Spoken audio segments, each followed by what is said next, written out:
Ini ada yang menarik nih Pak Iwan. Ya. Apa Pak? Ini berilmu dan berakhlak nih Pak Nur membagi menjadi 4 nih. Oh, Jadi ada orang yang berilmu dan berakhlak. Terus yang kedua ada orang yang ilmunya rendah tapi akhlaknya bagus. Terus yang ketiga itu udah rendah ilmunya kurang akhlak pula kan. Nah itu kurang nah yang pertama Itu kurang ajar. yang keempat ini tinggi ilmu tapi kurang berakhlak. Nah aku ini kan artinya ada kuadrannya ya Pak ya. Nah ini kalau saya melihat sekarang ini ya, ini justru orang-orang yang berilmu dan berakhlak ini kayaknya kurang terekspos ini Pak. Bukan kurang terekspos, memang menjadi kurang. Tulisan-tulisan Bapak Jalan Pulang itu inspirasinya mungkin karena faktor di agama Bapak seorang Muslim atau bagaimana? Orang-orang Jepang, kalau dia malu, secara etika dia menyinggung, apa yang terjadi? Dia harakiri atau mundur dari jabatan. Di Indonesia gimana?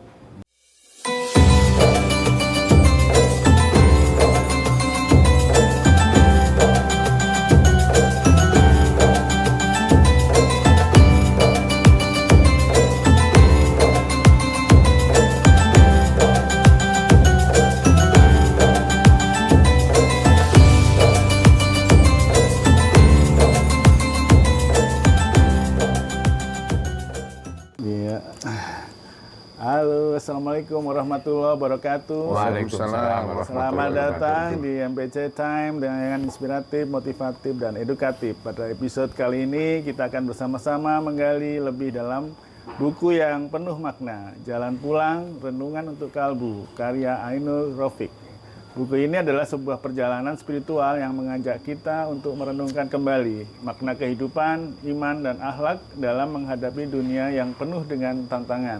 Kita akan mendalami pesan-pesan penting yang terkandung dalam buku ini dan bagaimana kita bisa mengaplikasikannya dalam kehidupan sehari-hari. Terima kasih telah bergabung dalam podcast kali ini Pak Ainul Rafiq. Assalamualaikum. Waalaikumsalam. Pagi Pak. Pagi. Ya. Pak, buku Jalan Pulang ini berisi renungan yang sangat mendalam. Nah, ini saya tadi barusan baca-baca juga ini Pak, luar biasa bukunya ini. Jadi ini tentang kehidupan dan perjalanan spiritual. Apa yang menginspirasi Bapak nih untuk menulis buku ini dan apa yang diharapkan dari para pembaca setelah membaca buku ini? Jadi orang itu harus punya suatu tujuan hidup. Sebetulnya tujuan hidup itu sudah digariskan, ya. Saya lupa suratnya ada di situ bahwa kita itu harus beribadah. Jadi Allah menciptakan manusia itu hanya untuk beribadah kepadanya, ya. Nah, banyak orang yang melenceng, apalagi zaman sekarang. Justru dunia dijadikan tujuan. Padahal dunia itu sementara seperti Stamflat, kalau bahasa Belanda Stamflat itu kayak tempat pemberhentian sementara. Halte. Jadi yang akan lama itu yaitu akhirat. Nah, jadi kebimbangan atau kegalauan hati orang itu karena dunia itu mempesona. Ini yang menjadi pengaruh orang-orang yang bersikap seperti itu.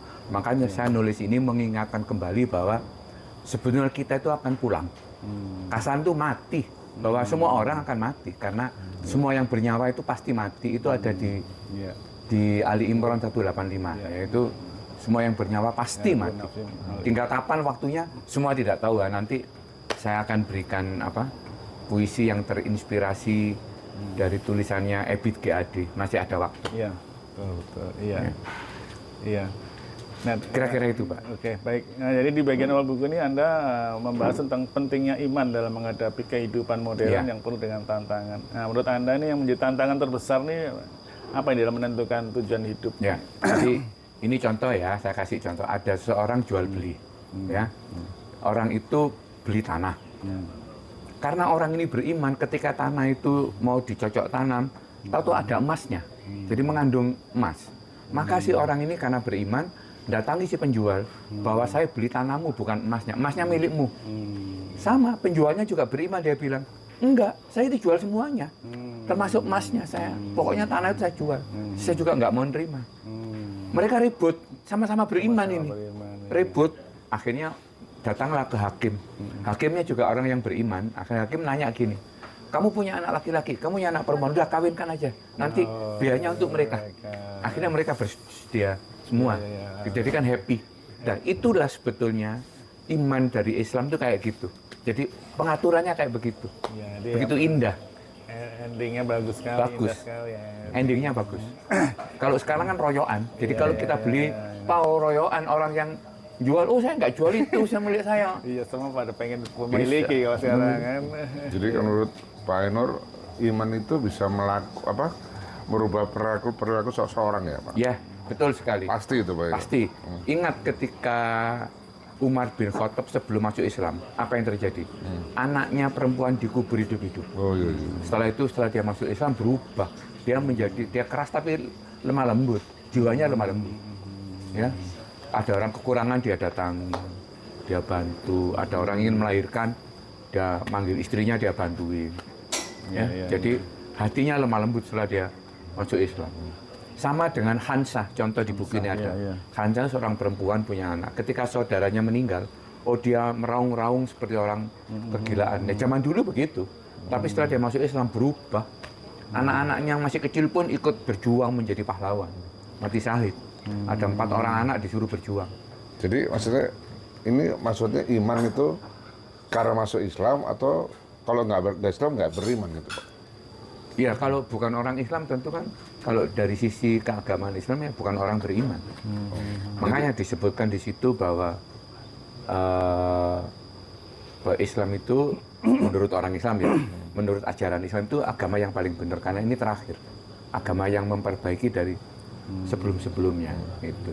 Jadi tulisan-tulisan Bapak Jalan Pulang itu inspirasinya mungkin karena faktor di agama Bapak seorang Muslim atau bagaimana?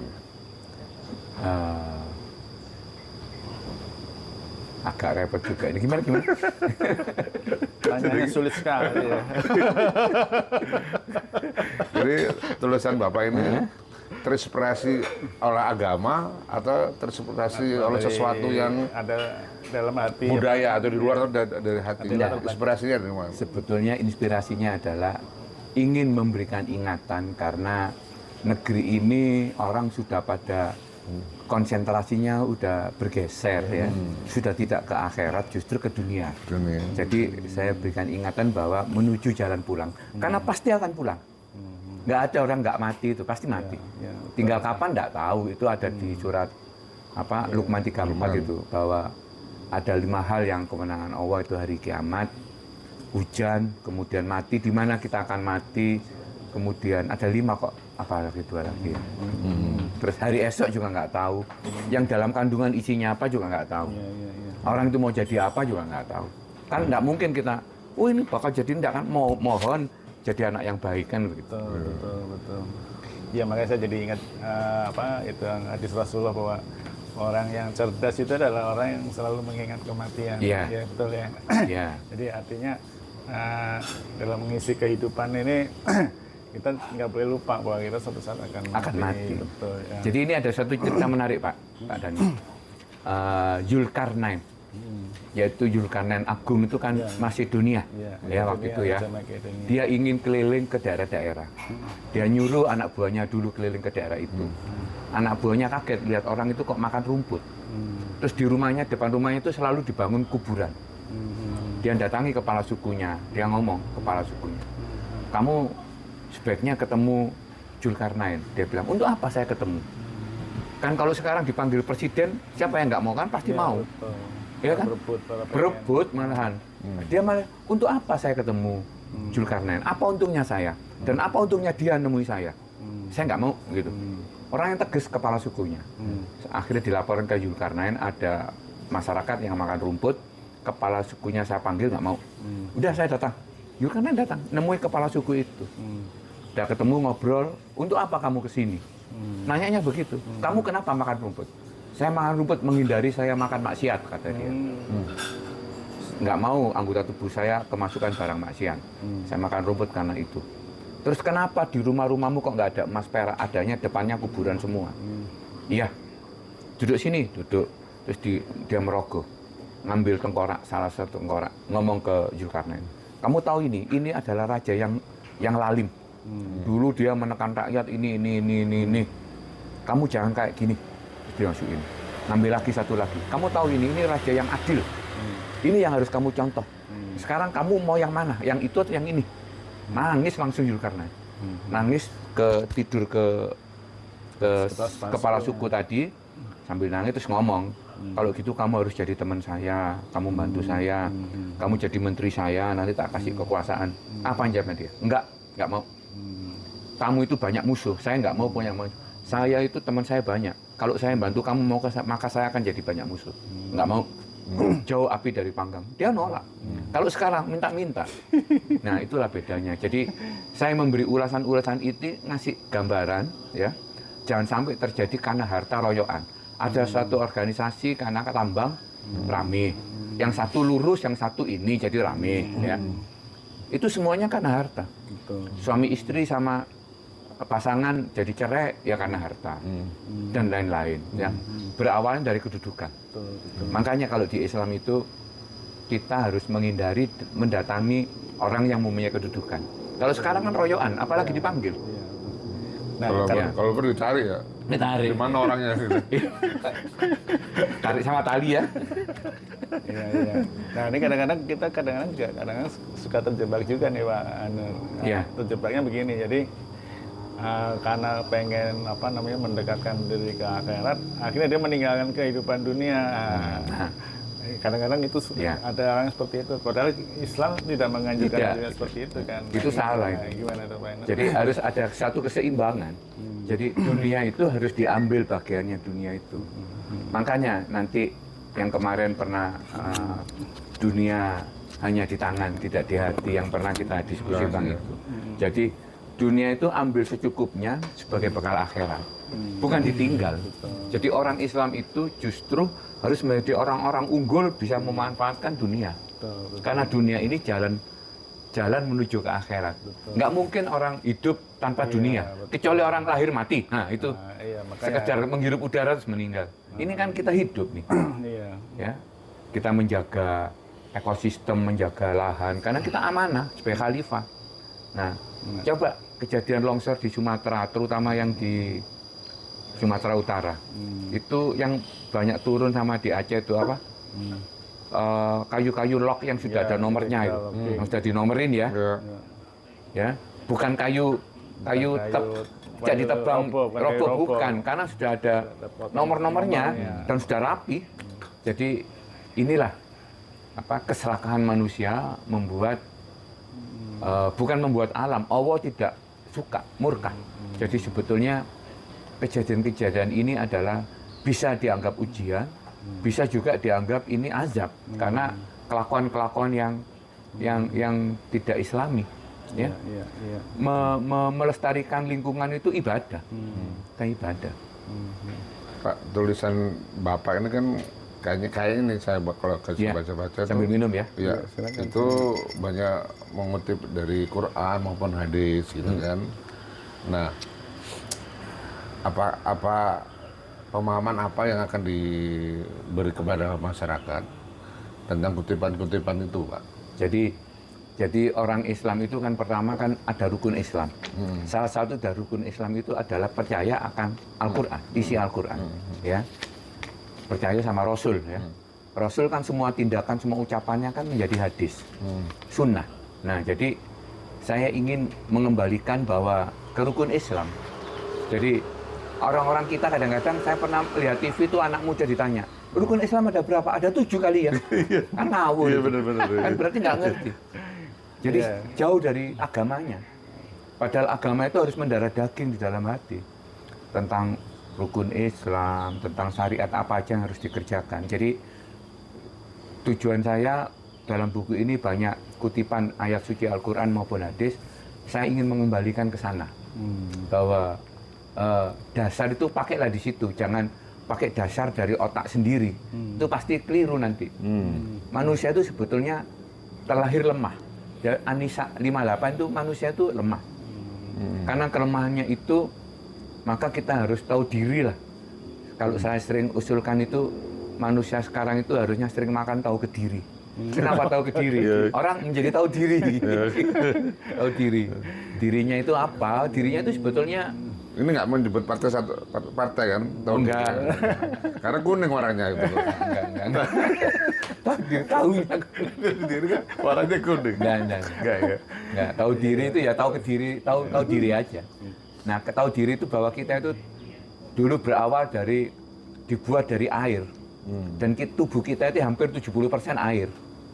Jadi kembali lagi bahwa air itu punya hak meresap, punya hak turun. Nah, itu yang harus disadari. Makanya yang terjadi banjir itu karena kesalahan manusia mengelola itu. Harusnya air itu punya hak meresap. Nah, sekarang hak meresapnya ada nggak? Kalau nggak ada ya kelebihan airnya. Ya? Iya. Kelebihan turun ke bawah akhirnya menggusur rumah-rumah penduduk. Nah, itu logikanya akan ke sana. Tapi sebetulnya itu adalah bagian dari takdir Allah yang Allah murka karena ada penebangan liar dan lain sebagainya itu. Ya, ini ada yang menarik nih Pak Iwan. Ya. Apa Pak? Ini berilmu dan berakhlak nih Pak Anand membagi menjadi 4 nih. Jadi ada orang yang berilmu dan berakhlak. Terus yang kedua ada orang yang ilmunya rendah tapi akhlaknya bagus. Terus yang ketiga itu udah rendah ilmunya, kurang akhlak pula kan. Nah, yang pertama Itu kurang ajar. Yang keempat ini tinggi ilmu tapi kurang berakhlak. Nah, ini kan artinya ada kuadrannya ya Pak ya. Nah, ini kalau saya melihat sekarang ini ya, ini justru orang-orang yang berilmu dan berakhlak ini kayaknya kurang terekspos ini Pak. Bukan kurang terekspos, memang menjadi kurang. Oh, iya kurang. Karena berakhlaknya yang banyak yang kurang. Banyak berilmu tinggi tapi berakhlak rendah. Ya itu orang yang nyolong-nyolong itu, yang nyolong yang maaf ya saya kalau ngomong kasar, yang nyolong, yang membuat satu hal yang ilegal itu kan nggak berakhlak itu. Nah, kalau Island ini sebetulnya ini yang gagal ini apa nih? Sistem pendidikan kita atau apa ini? Apa yang harus kita perbaiki Pak? Supaya kita punya nanti ke depan nih negeri kita ini diisi oleh orang-orang yang berilmu dan berakhlak. Jadi saran saya adalah marilah kita mulai membuka kembali dasar kita. Dasar kita apa ya? Ayat suci, Al-Quran, kitab. Dan juga sunnah-sunnah Rasul dipelajari. Seperti yang dikatakan Pak Iwan tadi, marilah kita kembali ke situ.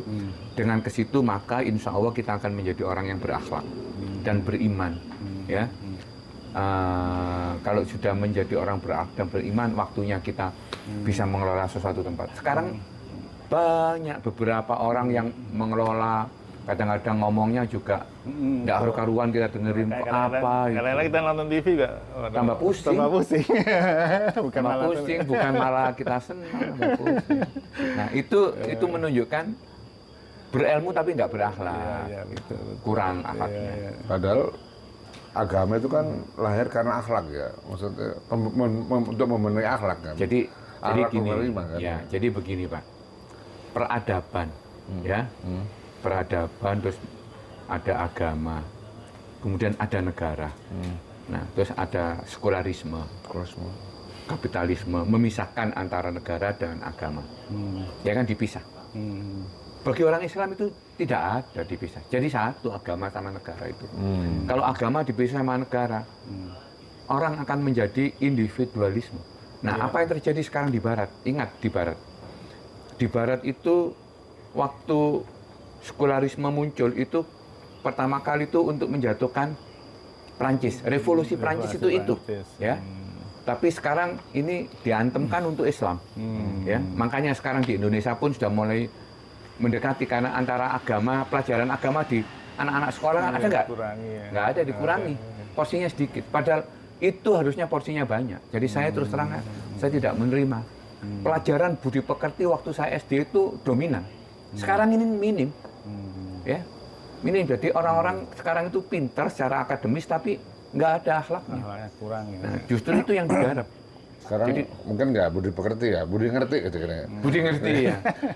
Budinya pergi. Masih belum ngerti dia pergi tadi. Budi pekerti.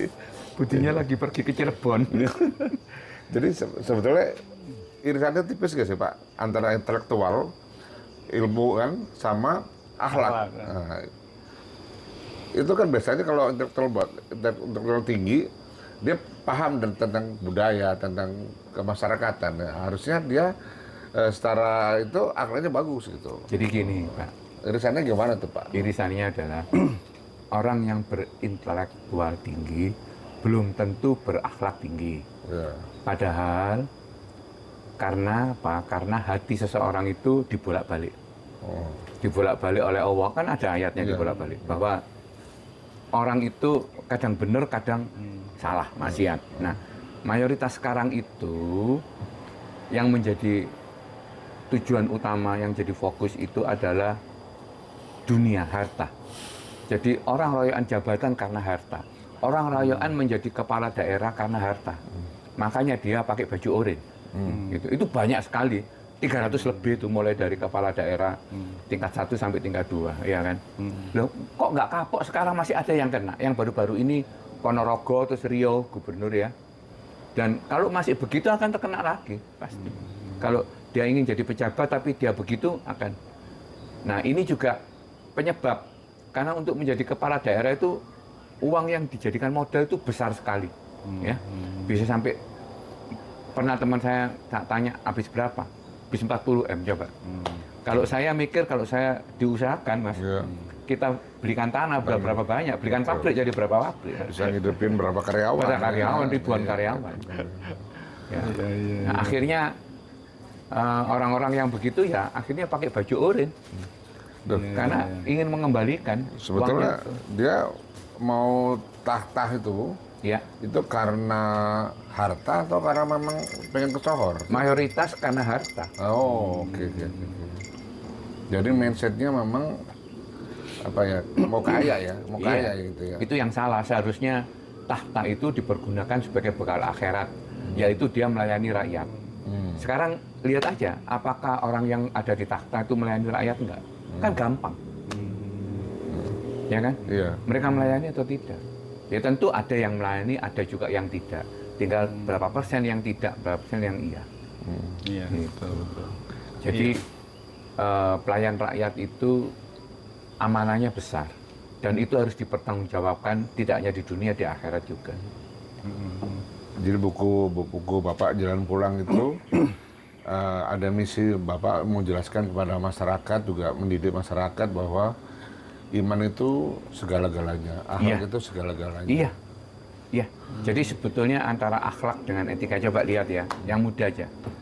Orang-orang Jepang, kalau dia malu, secara etika dia menyinggung, apa yang terjadi? Dia harakiri atau mundur dari jabatan. Iya. Di Indonesia gimana? Dia mundur juga, Pak. Dimundurkan. Tapi mundur ke rumah. Mundur. Jangan mundur maksudnya. Jalan mundur, bukan jalan pulang deh. Di Indonesia ngomongnya, saya nunggu keputusan hukum tetap. Iya. Padahal etika udah dilanggar, tapi dia masih menunggu keputusan hukum tetap. Saya mundur Nggak selangkah. ada rasa malu. Iya. Saya mundur selangkah untuk menjadi Untuk malu. Nah itulah. di negara Konoha lah, Pak, bukan Indonesia loh. Iya, Konoha. Itulah etika. Etika itu menurut saya lebih tinggi dari hukum. Menurut saya. Betul, moral ya, Etika Pak. itu Ya. moral ke akhlak. Iya. Jadi ini buku ini juga mengingatkan kita tentang pentingnya menghindari sifat sombong Iya, gitu ya, dan betul. meremehkan orang lain apalagi. Iya. Nah ini menurut Pak Ainur langkah pertama nih buat kita nih misalnya untuk menumbuhkan kerendahan hati dalam dirinya tuh gimana? Apa yang harus kita Ya pertama kita bersyukur kita masih ada kesempatan, masih bisa melihat matahari pagi, dan kita menyadari, tahu diri tadi bahwa kita ini terbuat dari air, yaitu pertemuan antara air mani dan ovum, itu kan air itu, ya. Terus hidup kita juga tergantung air karena tubuh kita ini hampir 70% air. Bahwa air itu kalau di Indonesia saking banyaknya karena sampai kelebihan jadi banjir ya. Karena kalau itu kan kesalahan mengelola. Kalau sungai apa segala macam jadi saking banyak, makanya karena banyaknya itu maka kita harus bersikap rendah hati. Ya, rendah hati sama rendah diri itu beda. iya. Kalau rendah diri itu minder, kalau rendah hati itu tawaduk. Iya. Bahasa Arabnya. Tawaduk itu kita menghormati orang lain. Kita nggak akan sombong, nggak akan merasa, oh saya kaya kok, oh saya lebih pintar kok, enggak. Semua itu karena Allah. Pintar itu juga karena karunia Allah. Harta juga karena karunia Allah, bukan karena dirinya. Dia pekerja keras pun, ada orang kerja keras tiap hari. Kalau kita lihat pegawai-pegawai yang biasanya di jalan-jalan nyangkul-nyangkul itu kan, tiap hari dia pengen kerja. Tukang gali. Kan tukang gali kan, kerja keras itu. Ada nggak yang kaya? Sindang, Nggak ada. tukang Nggak sindang. ada. Sebetulnya dia mau kerja atau mau cari uang sih Pak?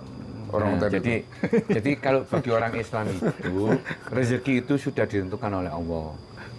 Jadi orang bekerja itu wajib karena bekerja itu bagian dari ikhtiar. Itu perintah. Cari kerja. Jadi jangan cari uang. Jangan cari uang, cari kerja. Mas. Cari Satu kalau cari kerja Bekerja aja. di rumah banyak Untuk Pak. ibadah. Cuci piring. Iya nggak apa-apa. Tapi nggak ada duitnya. Ya nggak apa-apa. Nanti duitnya dikasih sendiri nanti. Itu gampang sama aja kayak orang gini ya. Ini ada contoh cerita ya, menarik ini. Orang itu pengen uang. Ya, orang itu hanya di rumah.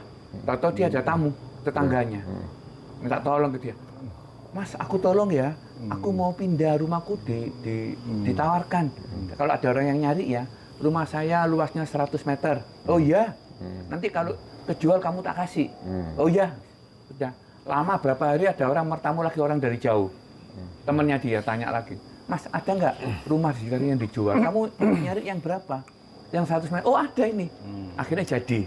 Berarti kan orang itu hanya di rumah tok loh. Iya. Dikasih rezeki. Itu sih ngatur siapa? Allah. Ya Allah yang ngatur. Iya. Ada orang yang kerja keras tapi duitnya hilang. Misalnya orang pemain apa? Judol ya. Kerja keras, mikir terjebak, dia hilang duitnya. Iya. Banyak orang yang terpleset karena hal kayak gitu. Ya semua itu karena yang atas, yang kuasa, yang menghendaki. Tapi ada nggak Pak orang miskin tapi sombong Pak? Orang miskin tapi sombong. Banyak. Banyak ya. Banyak. Ada ya Pak. Banyak. Miskin sombong banyak. Iya. Yang penting kesohor ya. Ya. Dan miskin tapi kesohor. Gitu. Sohor. Banyak ya. Banyak Pak. Nah, pesannya Dalam apa, kehidupan banyak. Pesannya ya nggak perlu begitu. Jadi gini, orang miskin pun ya harus menyadari atas dirinya. Harus dirinya. Dan dirinya bisa berbuat baik. Misalnya, melihat orang lain membangun masjid. Waduh saya nggak bisa, ya Allah, saya kasih duit yang banyak. Kasih rezeki yang banyak, nanti saya akan bangun masjid. Nggak perlu begitu. Ya sudah. Dengan kemiskinan itu, maka dia beribadah ke masjid. Dia sholat di masjid.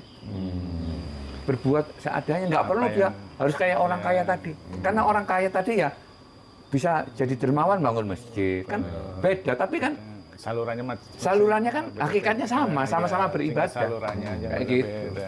Nah orang miskin itu harus tahu diri. Memang banyak yang kayak gitu. Iya. Banyak ya kayak gitu. Banyak, iya.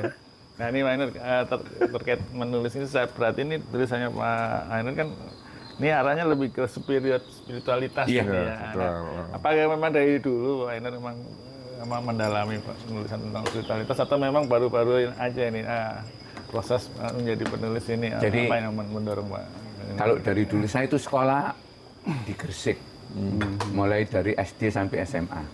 Gresik itu adalah kota yang bisa disebut agamis ya, karena di situ ada tinggal Wali Songo yang sepuh, yaitu siapa namanya? Lupa. Banyak. Malik Ibrahim, Syekh Wali Songo, Syekh Syekh Malik Ibrahim. Iya. Kemudian yang muda Sunan Giri. yaitu Sunan Giri. Jadi ada 2 orang penyebar Islam di situ.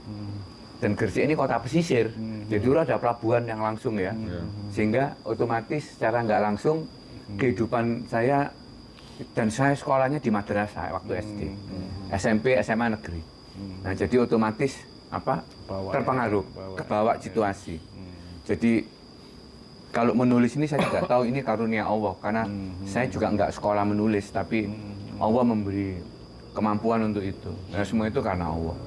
Bisa tidaknya ya karena Allah kita kembalikan. Makanya menulis yang baik-baik saja, karena ini diberi kekuatan untuk itu. Jadi nulis yang baik-baik yang untuk memberi contoh ke orang lain. Itu Pak. Nah, mungkin nanti bisa disampaikan ini pesan buat yang buat pembaca nih, apa nih pesannya Pak? Ini apa namanya? Pesannya kalau boleh saya bacakan. Pesannya saya bacakan dalam bentuk puisi. Masih ada waktu. Tidak di sini. Oh, di ada. Jadi pesannya itu kan kita ini masih hidup. Ini kan jalan pulang. Jalan pulang renungan Jalan pulang renungan untuk kalbu. renungan untuk kalbu. Jadi jalan pulang itu bagaimana kita mau pulang, ya kita renungkan langkahnya apa saja. Makanya berarti kita masih ada kesempatan, masih ada waktu. Saya terus terang aja, puisi ini saya terinspirasi dari nyanyiannya Ebit. Wow. Judulnya It's Time. Apa judulnya? Ada waktu. Ada waktu. Masih ada waktu. Ini saya baca ya. Sesuai dengan Masih ada waktu. Selama kita masih hidup, masih ada waktu. Kesempatan untuk menambah bekal amal pada kehidupan akhirat. Ingatlah bahwa semua yang bernyawa ini akan merasakan mati. Di Ali Imran 185. Sampai kapankah ada waktu? Semua tidak tahu. Itu rahasianya. Surat Luqman ayat 34. Semua makhluk menggeleng karena itu kemenangan Allah. Tidak ada yang tahu. Kalau kita tanya pada rumput yang bergoyang juga, rumputnya nggak bisa jawab. Berkade itu. Ya. Waktu merupakan anugerah, maka pergunakan dengan efektif dan baik. Dia tidak akan bisa diulang. Mana ada waktu diulang? Tidak ada. Iya, betul. Ya. Istilah kesempatan dengan rasa tanggung jawab dan amanah. Dekatkanlah dirimu kepadanya dengan berzikir dan berdoa. Lebih baik gunakan waktumu untuk bersujud kepadanya. Dalam surat Al-Ahzab ayat 41, yang terjemahannya, wahai orang-orang yang beriman, ingatlah Allah dengan zikir sebanyak-banyaknya.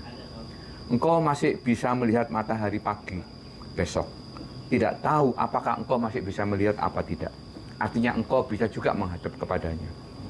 Mumpung masih ada waktu, marilah kita bersujud kepadanya. Iya, ini. Selesai. Ini terinspirasi dari nyanyian Ebit GAD yang dinyanyikan oleh Ariel. Terima kasih. Iya.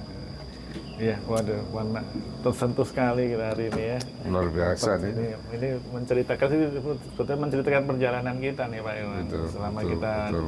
mulai dari kita lahir Sampai umur sekolah, sekarang. Betul. menikah, berkeluarga sampai sekarang ini udah istilahnya nih kalau hari-hari ini kita udah zuhur ya Pak ya. Mungkin maghrib nggak tahu kita. Mungkin maghrib. Makanya nama saya Johor Kurniawan. Bukan maghrib Kurniawan.